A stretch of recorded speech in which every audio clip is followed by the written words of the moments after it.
Hey y'all, today I'm going to show you how to make a Sunday dinner and dessert. Baby, I have some smothered Cajun steak as well as candied yams, mac and cheese, and some collard greens with stewed tomatoes. For dessert, we're going to be doing a delicious berry cobbler. And the good thing about these recipes is that I have cut them back, y'all, so that you can make this, but this doesn't have to be for tons of people. This can serve about 4 people and you're going to be good to go. So the first thing we're going to start off with is the steak. Now I have some flank steak here that I have just cut in half. Of course, if you want to use 4 pieces, you can, but I only had 3. I am going to season this flank steak very simply with some garlic butter seasoning, a little bit of Cajun seasoning, pepper, garlic powder, and then I'm going to add some Maggi seasoning. This is very similar to soy sauce, but to me this has an even greater umami taste, and I'm just going to let this sit at the side for about 20 to 30 minutes while it comes to room temperature. I'm going to be adding olive oil and butter to my skillet because I think the olive oil just keeps that butter from burning, but you know, don't nothing taste like no delicious, good quality butter. I am going to use 4 ounces of Cajun sausage. This is really just to flavor the gravy. It does make a difference in the taste to me. It makes the gravy just a little bit spicy. It has a lot of flavor, but if you don't do pork, okay, you don't play with a pig, just leave this step out, all right? Then I'm going to go in with my steaks and I am going to brown them. Okay, I'm going to melanate these steaks. You have to do it because if you don't melanate these steaks real good and get that crustification, I'm telling you, your gravy not going to hit. All right, that browning is what gives your gravy the depth of flavor that you want. So I cook it for about 3 to 4 minutes on each side on a medium high heat. Then I turn the heat down to about a medium low. You know, cast iron can really hold that heat, so you don't need to let it get out of control. And that's when I'm going to add in my Trinity, which is my bell pepper, my onion, my celery, a little bit of Cajun seasoning to season those veg. I'm going to add my sausage back in, and I'm going to be scraping the bottom of the pan to get up that fond. That's where the flavor is and the color is. Then I'm going in with 4 cloves of garlic. I'm going to saute that for about 30 seconds before putting in about a tablespoon and a half of flour. You don't need a lot of flour, in my opinion, to thicken this gravy because those vegetables will break down and they will thicken the gravy as well. Add in a few cups of some hot water. You don't have to use beef broth because between the sausage and the steak and the little bit of beef bouillon I put in, you're going to get tons of flavor in that gravy. You all know I love adding some fresh herbs. And then I'm going to let this simmer on low for about 2 to 2.5 hours or until your steak is tender. Okay, this should be some nice tender steak. Steak you don't need no knife. Your grandma with no teeth can eat this. Baby, that's how you want this. Let me know if you're going to try this steak recipe because, baby, it was hidden. Have y'all ever tried collard greens or kale and stewed tomatoes? I have done this before and I find that the stewed tomatoes add a really delicious sweetness to the greens, and I'm always looking for new ways to prepare greens because they're just so healthy and readily available. You guys know I'm a gardener, so I always have greens coming in pretty much year round in my garden. So these are just some collard greens and kale that I've already chopped up, and I'm going to wash them really well with this Dr. Bronner's Sal Suds. It is safe for vegetables, and I like to do this because it just removes any of that extra grime, any buggy wuggies, okay, anything that's trying to hide in there. This soap will get it. You just want to make sure that you rinse them well because ain't nobody trying to have no soap in their greens, okay? Now, when I've finished cleaning my greens, I'm going to go ahead in with a few strips of thick cut bacon. This is about 4 strips I've cut up, but if you don't play with a pig, just skip it. You know what to do, okay? I'm going to cook this until it's crispy on a medium heat, which is going to take about 4 or 5 minutes. And of course, you want that bacon fat. That's why we do it, baby. We do it for the fat, okay? To further enhance the flavor, I'm going to go in with 4 ounces of Cajun sausage and then a little bit of onion, celery, and bell pepper. Not too much celery, it's just enough to flavor it, but definitely heavier on the onions and the peppers. After I've sauteed that for about 3 minutes, then I'm going to put in 3 cloves of minced garlic and saute that for 30 seconds. The seasoning on this is really simple, just a little bit of chicken bouillon, pepper, salt-free Cajun seasoning, Creole seasoning. You guys know classic green seasoning. And then I'm going to put in 1 can of stewed tomatoes with the juices. This is really special in my opinion because this stewed tomatoes add some sweetness. And I like the tomatoes and greens, and the tomatoes don't actually break down as much as you think they would during the cooking process. So once I cover these and I allow them to cook for about 20 minutes, I'm going to go in and stir my greens because as you can see, they have wilted significantly. Okay, you know, greens will reduce down a whole bunch. And then I'm going to go and cover them again and cook them on low for about another hour to an hour and 15 minutes. I felt like it needed a little bit more sweetness, so I put in about a teaspoon or so of sugar, and then I just adjusted the salt to my taste. I loved these greens. Are you going to try preparing your greens this way? I do so many Soul Food Sunday or just dinner idea videos that make a lot of food, and I often get requests from people to show them how I can make smaller portions. Maybe they're a family of 2 to 4 people and just don't need as much food.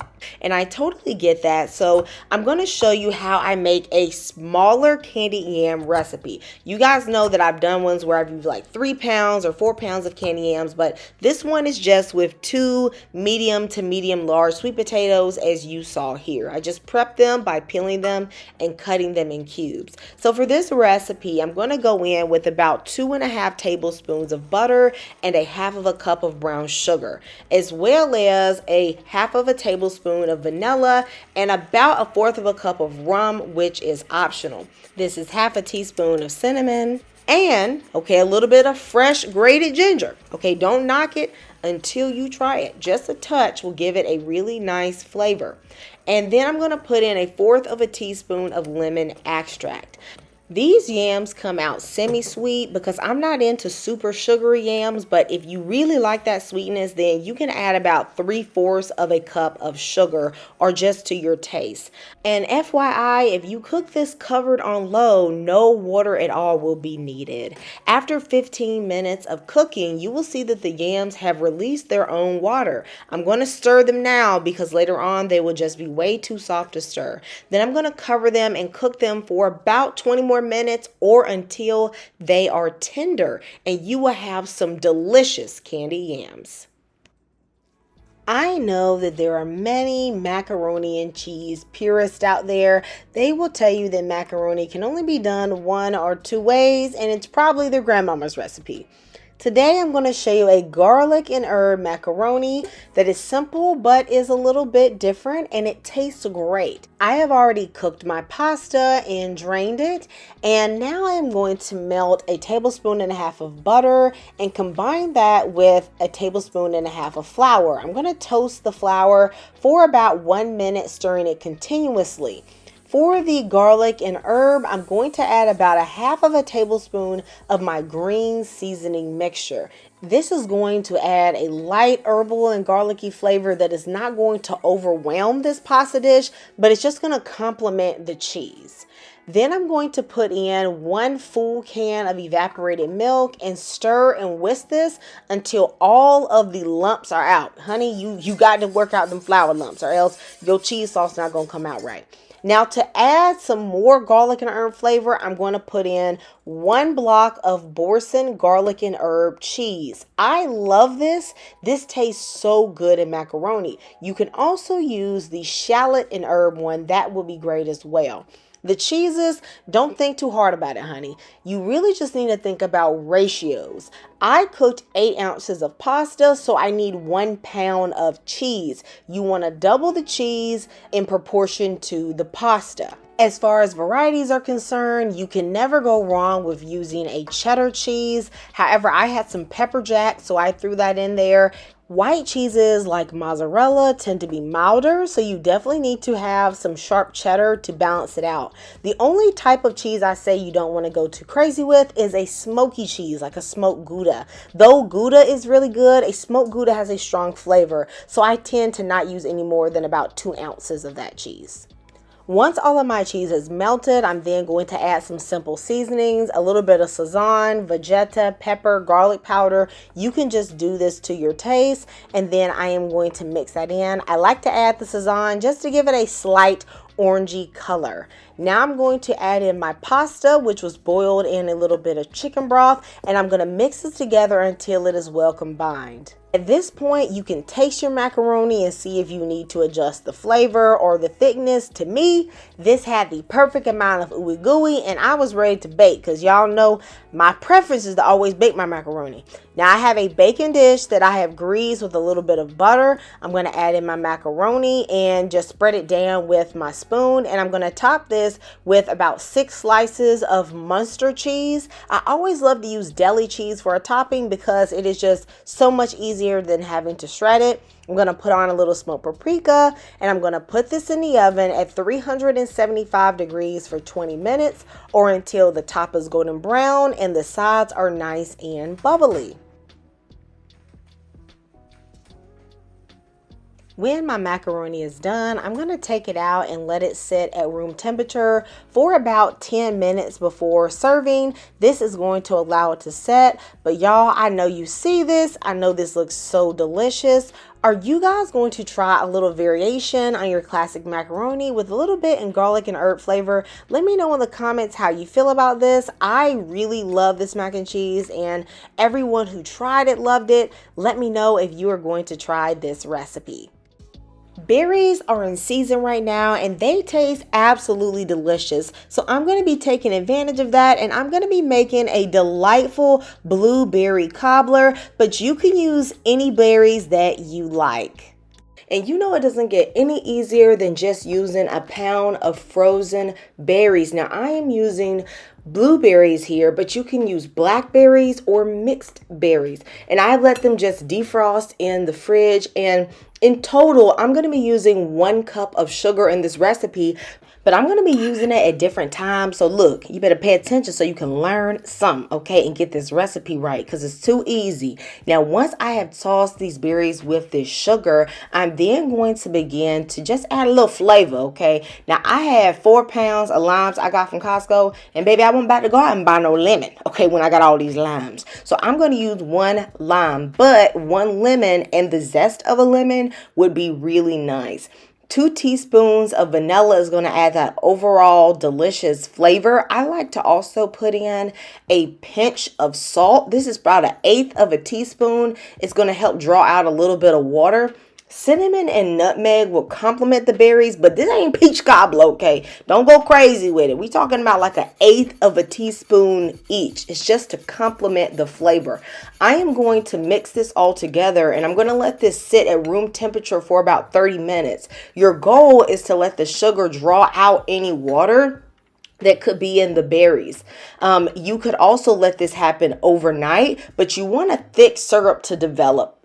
Now, I am using these biscuits, Mary B's. This brand specifically is a very good brand, and I'm using the biscuit thins. However, you could use the normal sized buttermilk biscuit or the southern biscuit. It doesn't really matter.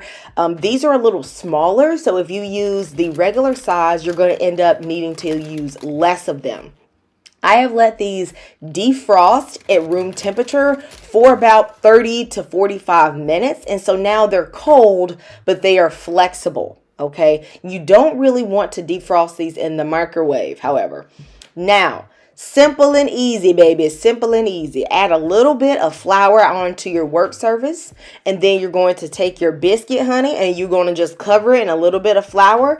Take your rolling pin, cover that in a little bit of flour, and you're going to roll these out. You don't want them to be super thin, but you also don't want them to be extremely thick either. Somewhere about 1/4 of an inch thickness is pretty good. Of course, if you're using the regular size, they're going to be a little bit wider, and you're going to do this with all of them. Now, I use 11 of these biscuit thins. If you are using the regular size, you're probably only going to need about 6 to 7 because they're about twice as big, all right? But these biscuit thins was on sale, and honey, if you're getting it for a good price, you just do what you got to do, okay? When they all rolled out, they should look like this. Now, if you've enjoyed this recipe so far, please go ahead and give me a thumbs up and consider subscribing because I post new recipes every single week. And also let me know what other recipes you would like to see. I am using 1 stick of butter in this recipe. Now I'm taking first 2 tablespoons and I'm going to rub it in my pan. Then I'm going to go check on my blueberries. They've been sitting out for 30 minutes.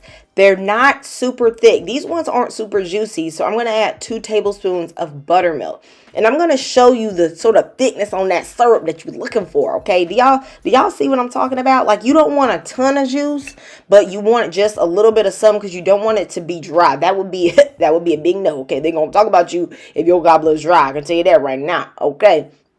But if your frozen berries are super liquidy, you may not need to do this. Pay attention to how I am placing the flattened out biscuits. First off, they definitely need to be in all the corners, and look at how I am letting some of the top overhang. You're actually going to end up folding that over. So you do need to let a little lip be above. I'm going to make sure that the sides are covered first, and then I'm going to use 2 on the bottom. If you don't want that much of a bottom crust, you could leave these out, but like I said, this for the crust lovers, baby. This for the crust lovers. All right. First thing I'm going to do is I'm going to take the berries and I'm going to put them in the corner and on the biscuits because I don't want them to fall over or let them a chance of the top flapping over when I put all the rest in the middle. I'm going to spread out everything. And then I am going to take 6 tablespoons of butter and I'm going to cut it up and spread it over evenly. That 2 tablespoons of butter that I used to grease the pan, I'm melting that in the microwave because I'm going to put that on top. Okay, so in total, just 1 stick of butter.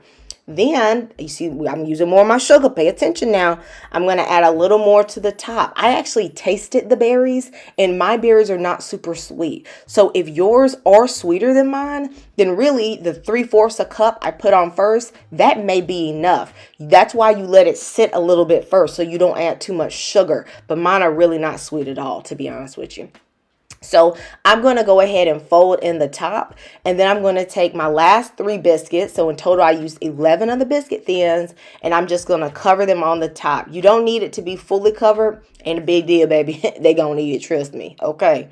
Now I'm taking that 2 tablespoons of butter, and I'm going to put that all over these biscuits. Oh my goodness. It's going to give it a brown coating, and it's also going to give a great flavor.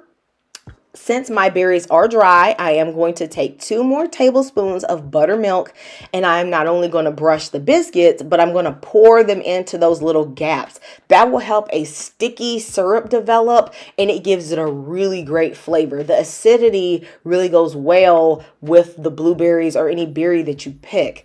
I'm then going to take the rest of the sugar and just sprinkle it on top. If you don't like this much sugar on top, just take maybe a pinch and just put it over, gives it a hard crust and a really great taste.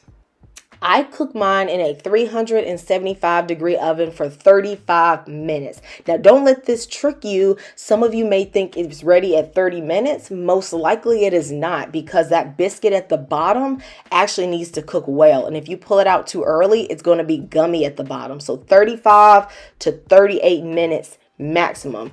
Now look, y'all, I was being greedy and baby, I barely let this rest before I dove straight up in this. As you can see, the top is nice and golden. The underside is cooked, but there's a nice little syrup around those berries. This is so delicious. Let me know if you are going to try this and what berries you're going to use. Vanilla ice cream, that's his best friend on this recipe. I hope you have an amazing Soul Food Sunday and know that I love you and Jesus loves you. And I'll see you next time. God bless.